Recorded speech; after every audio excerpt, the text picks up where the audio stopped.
Hey YouTube, I'm back with another Madolche deck. This time the deck is kind of designed to be going second, so it includes a lot of techs that make going second a little bit easier, and then your side deck allows you to go first when your opponent forces you to. So we're going to dive into this profile, and you can see the changes that I made. Okay, first of all, you still play the standard 3 Magileine. It's kind of a staple in every single Madolche deck at this point, thanks to the new card. Then you have your 3 Madolche Anjelly. This has been a staple since it has come out. And the new addition, Petingcessoeur, who I believe is also a staple 3 of in pretty much every build you can play of this deck right now. Now, a questionable choice. I have moved Hootcake to a 2 of. Some builds I've seen go as low as 1, and I used to play 3, but now it has become less and less vital to draw. It has become similar to how Messengelato or Puddingcess have become. You want them in deck. You don't necessarily want to draw them. You generally won't lose if you do draw them, but it makes your plays a lot more awkward. Following up with that, we play 2 Messengelato. You still want to have the second one just because you always need it in deck. A lot of your combos it's crucial to have in deck, and if you open with it, it makes your plays suboptimal and sometimes just not possible. And then I don't play the cat anymore, so the final Madolche is Puddingcess.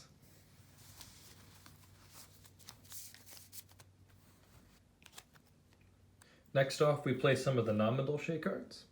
We still play the 3 Ash Blossom.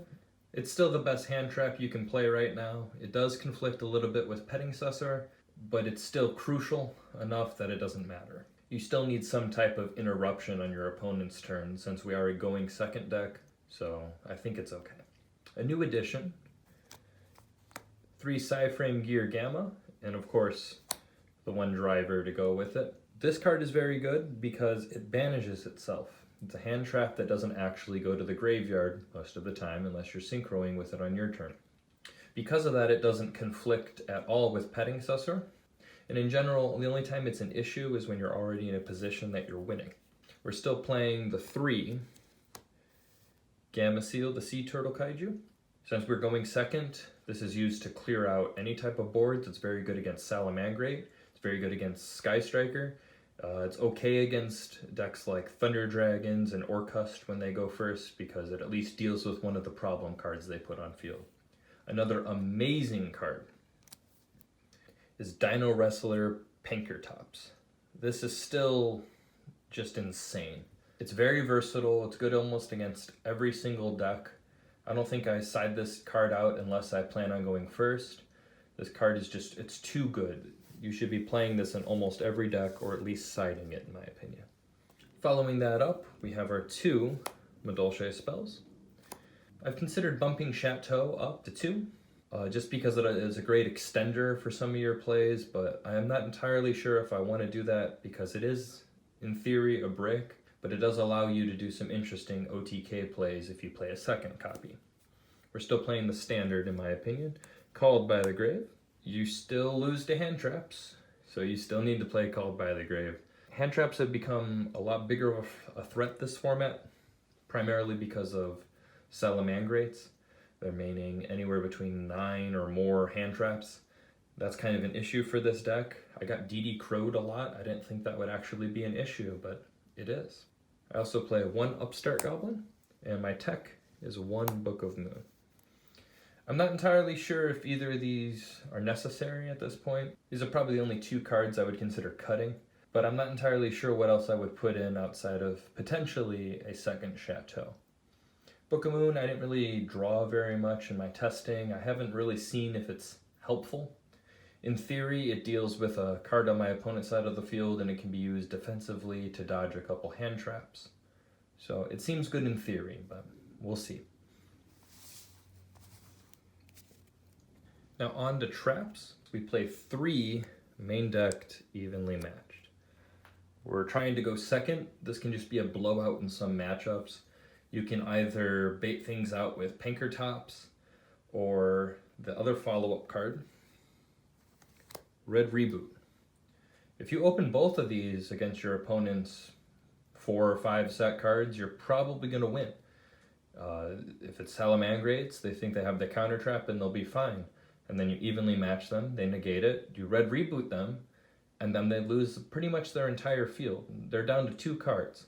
It's pretty easy to play through things with your typical Madolche combo when they only have 2 cards and they can't even activate any trap cards. You very easily go into Tiaramisu, you spin their field, and they're stuck with nothing. It's very, very good. Then into the side deck. So most of my side deck is for when you want to go first. So I'm playing a Solemn Package, 3 Strike, 1 Warning, and 1 Judgment. You put these in almost against every matchup when you're going first, or when you think that your opponent is going to make you go first. They're really good cards. The issue is when you don't go first, they're not good, so you would only side them in accordingly. The next 4 slots are kind of up in the air. They're just floodgates. So I'm not entirely sure what ones I want to commit to yet. Summon Limit seems to be one of the best ones, but it also hinders you a little bit. So the idea is that you make your standard play where you end with your Link monster and at least 1 to 2 other Madolche cards, and then you sit on one of these floodgates. With Summon Limit, your opponent can't really do much. With there can be only 1, you pretty much auto-win against the Salamangrate matchup. Soul Drain seemed okay in theory against decks like Thunder Dragons or Orcust. It just seemed like a generically good card. It's at 1 for a reason. I figured I'd try it out. And Imperial Order is kind of a blowout against Sky Striker, at least in theory, and if you draw it. So that's the traps. Then we play 3 Twin Twisters. Just kind of a generic card against Floodgates. A lot of decks are playing Floodgates, so you gotta do what you do. And then Artifact Lancia. This is primarily against Orcust. I am not a fan of that deck. I don't want them to be able to play, so I side this card in against them. And then for the extra deck, we're still playing 2 Madolche Fresh Sistart. You probably only go in 1 at this point, since this is a going second deck. You're trying to win at least by your second turn. You don't really want to go into a grind game with the way the deck is built right now. You want to clear their field as quick as possible and then OTK them.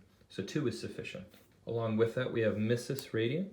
It seems good in theory, can allow you to OTK. It's probably cuttable in this going second build, but I'm not entirely sure what other utility cards are necessary right now.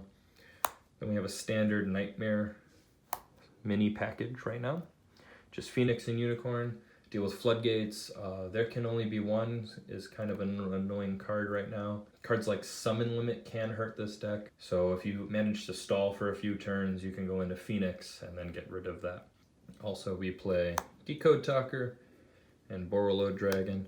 Borreload Dragon has come up a couple times. Decode Talker, in theory, is good. It can get really big and attack over things for damage. It also is a semi-defensive card, so it's not awful. Then on to Exceeds. We still play the 3 Queen Tiaramisus. This card is insane, just being able to clear fields. It doesn't target. You should know how good this card is by now. We're still playing the 2 Princess Chocolat-a-la-Mode. This card allows your plays to extend a lot. Sometimes it pushes for that crucial extra 300 damage.